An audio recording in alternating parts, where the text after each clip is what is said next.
समाव आङो फंनैसो बाथ्रा मिथिहोनो आङो थागथियारि जादों। दा गिबियावनो जे आसाम सरकारा बा पुलिस प्रशासना दिनै उन्दै बैसोआव हाबा जानायनि हेंथायै जिखिनि मोनसे गोख्रों मोनसे राहा लादों आरो बे उन्दै बैसोआव हाबा खालामग्रा माखासे दायनिगिरिफोरखौ माने 3 तारिख माने हरनि माने 12टा बा 1टा बाजिनिफ्राय जे मोनसे एरेस्टनि मोनसे हाबाफारि लादों आरो एरेस्ट खालामनायनि गेजेरजों दिनै गोबां माने दायनिगिरिफ्रा दिनै एरेस्ट खालामजाबाय बा दिनै जेलाव दैथायहरजाबाय आरो बेबायदि मोनसे गोख्रों मोनसे बेबस्थानि थाखाय आङो आसाम सरकारनिसिम आरो पुलिस प्रशासननिसिम आङो रोजा रोजा साबायखरखौ बावग्रोबाय। बेबायदि हाबाफारिया बहुद सिगाङाव माने जानांगौमोन आरो दिनै लेटैब्लाबो दिनै बेबायदि मोनसे एक्सननि थाखाय आङो बिथांमोननिसिम एबसुनि जानानै आरो रायजो राजानि जानानै आङो साबायखर बावदों। दा नैथियाव आङो आसाम सरकारनिसिम पुलिस प्रशासननिसिम आङो खावलायनो लुबैदों जे जायफोर बिथांमोना दिनै एरेस्ट जाबाय बिथांमोना जेलाव थाहैनांबाय बा थानायाव थानांबाय आरो बिथांमोननि न'खरा दिनै माने थालांनांबाय उन्दै बैसोआव हाबा माने जानांनाय सोरबा हिन्जावसा बा सोरबा आइजो दिनै आइजो जाफैबाय जाय बिथांमोना बोसोरथामनि सिगां हाबा जादोंमोन, जाय बिथांमोना बोसोरनैनि सिगां हाबा जादोंमोन, जाय बिथांमोना हाबा जानायनि बैसो जायाखैमोन, बिथांमोननि न'आव बा बिथांमोननि न'खराव दिनै मा होनदों गथ' सासे दं, गथ' सानै दं आरो बिथांमोना दिनै फिसाया एरेस्ट जाखांनायनि उनाव मोनसे हेल्पलेस मोनसे फेमिलि बेबायदि हयथ' थासारियाव गोग्लैनांदों जानो हागौ। जायफोरनि न'खरफ्रा बेबायदि मोनसे हेल्पलेस थासारियाव गोग्लैनांदों दा बेखौ जेन आसाम सरकार बा पुलिस प्रशासना बिनि मोनसे माने बेबस्था बा बिनि मोनसे राहा माने बेखौबो लायो आङो आसाम सरकारनिसिम पुलिस प्रशासननिसिम आङो खावलायबाय। आरो बे बुब्लियाव आङो बेखौनो बुंनो लुबैदों जे दुलाराय बर' फरायसा आफादाबो उन्दै बैसोआव हाबा जानायनि हेंथायै गोबाव सम जोङो खामानि मावबोबाय।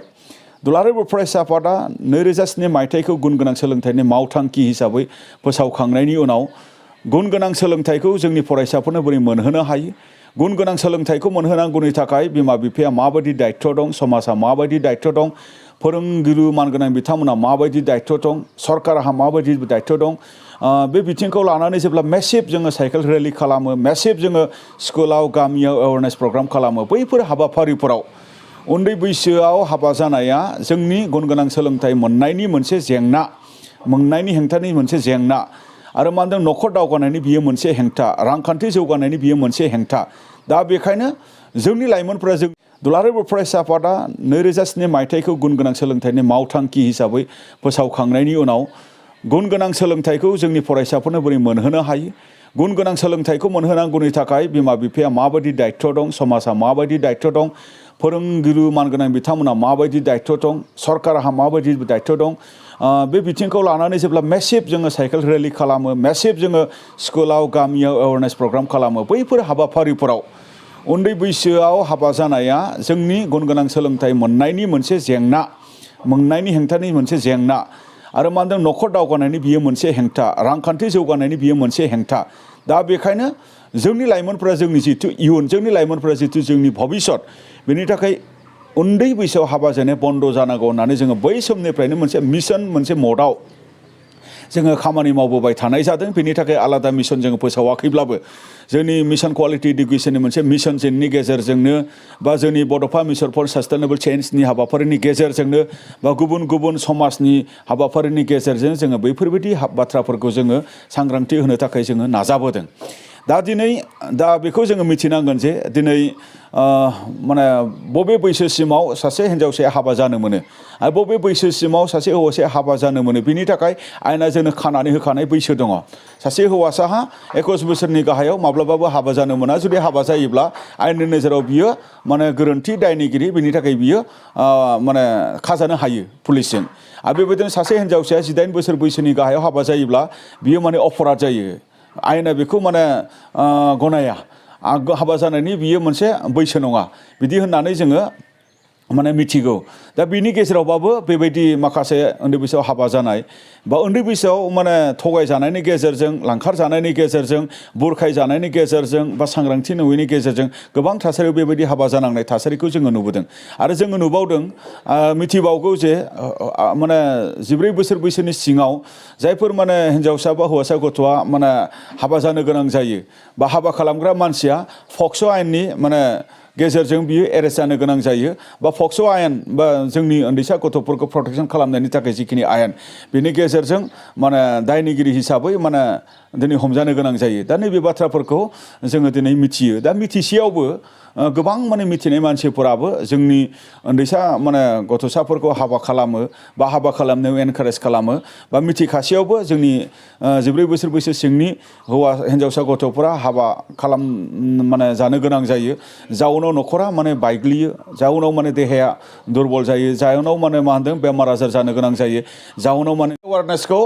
सरकारनि थोरोबनिफ्रायबो पुलिस प्रशासननिफ्राय सरकारनिफ्राय बा माखासे एजेन्सिसफोर दङ बै एजेन्सिसफ्राबो मेसिभलि माने जेन लांबाय थायो आङो खावलायगोन आरो दिनै एडुकेसन डिपार्टमेन्टनि गेजेरजों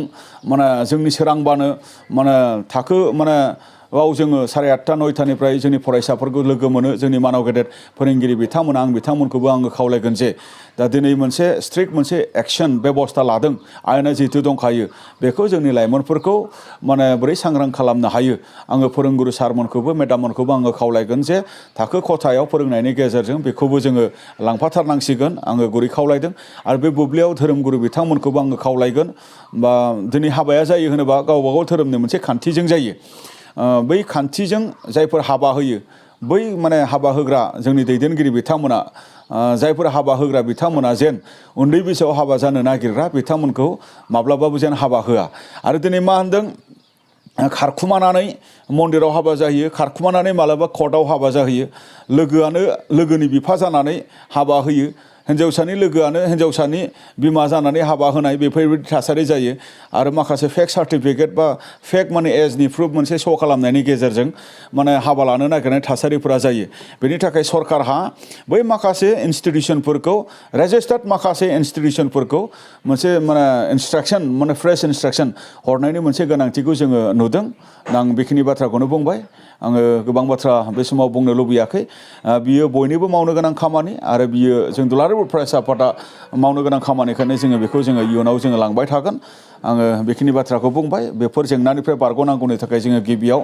सोलोंथाइ जौगानांगौनि थाखाय जेरैखिजाया जोङो बयबो खामानि मावथारनांगोन सोलोंथाइखौ जों जुदि जौगानो हायोब्ला एटलिस्ट बयबो सांग्रां जागोन बयबो सांग्रां जागोन आरो मा होनदों गामियाव गोरिबथिनि माखासे जेंना दङ आरो बै गोरिबथिनि जेंनाखौ बोस्रांनांगौनि थाखाय जोङो दिनै बेबस्था लानांगोन जोङो खामानि मावग्रा जानांगोन जोङो सोलोंथाइ लानायनि गेजेरजों बेफार बानिज्य बा सेल्फ एमप्लयमेन्ट बा सरकारि एमप्लयमेन्ट बायदि मैया बेफोराव जोङो एंगेज जुदि जानो हायोब्ला थारैनो बेफोरबायदि जेंनाखौ जोङो बोस्रांनो हागोन आरो जे जोंनि जिखिनि उन्दै बैसोआव हाबा जानायनि गेजेरजों पपुलेसन एक्सप्लेसन लोगोसे आनएमप्लयमेन्टनि जिखिनि समस्या पभार्टिनि जि समस्या बेफोरबायदिनिफ्राय जोंनि समाजखौ बा जोंनि ओनसोलखौ जोङो फैबाय थानाय समाव जोङो थारैनो जोङो रैखा खालामनो हागोन होननानै जोङो मिजिंथियो गोजोन्थों ओंखायनो दुलाराय बर' फरायसा आफादाबो बेफोरनिफ्राय समाजखौ जोङो बोरै सांग्रां खालामनो हायो बेनि थाखाय जोङो खामानि मावबोबाय थादों आरो फैबाय थानाय समावबो दुलाराय बर' फरायसा आफादा बेफोर बिथिङै जोङो गोख्रोङै जोङो खामानि मावलांनो नाजागोन देग्लायबो गोबां दखरा गोबां दालाय गोबां जिल्लाफोरा एबसुनि कनफारेन्स लादों बे कनफारेन्सनि डेलिगेटनि गेजेरजों बे बिथिंखौ जोङो स्ट्रंलि जोङो सावरायदों सावरायनायनि गेजेरजों बे जेंनाखौ बोस्रांनो थाखाय जोंनि जिल्ला दखराफ्रा थांखि लादों आरो गेवलां मेलनि गेजेरजों जोंनि एबसुनि बिबानगिरिफोरा उन्दै बैसोआव हाबा जानाय बा जानांनाय थासारिखौ बा समाजनिफ्राय गैया खालामनो थाखाय खामानि मावनो थाखाय लेक्चार होबोदों स्पिच होबोदों सांग्रांथिनि बाथ्राखौ बुंबोदों आंबो गाव माने गोबां जायगायाव एबसुनि माने अपेन मिटिं गाबोदों बे अपेन मिटिं गानायनि गेजेरजों जोंनि फरायसा फरायसुलि जोंनि आथिखालाव स्कुलाव कलेजाव फरायबाय थानायफोरखौ सांग्रांथि होबोनायनि गेजेरजों 5,000निबो बांसिन फरायसाफोरखौ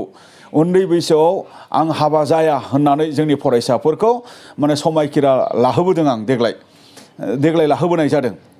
दा बेखौ जोङो एब्राप्टलि जोङो खालामनो गोनां जादों बेखौ जोङो दिनै माने गोख्रोङै जोङो बुंनो गोनां जादों बेखौ जोङो एग्रेसिभलि जोङो दिनै बुंनो गोनां जादों मानोना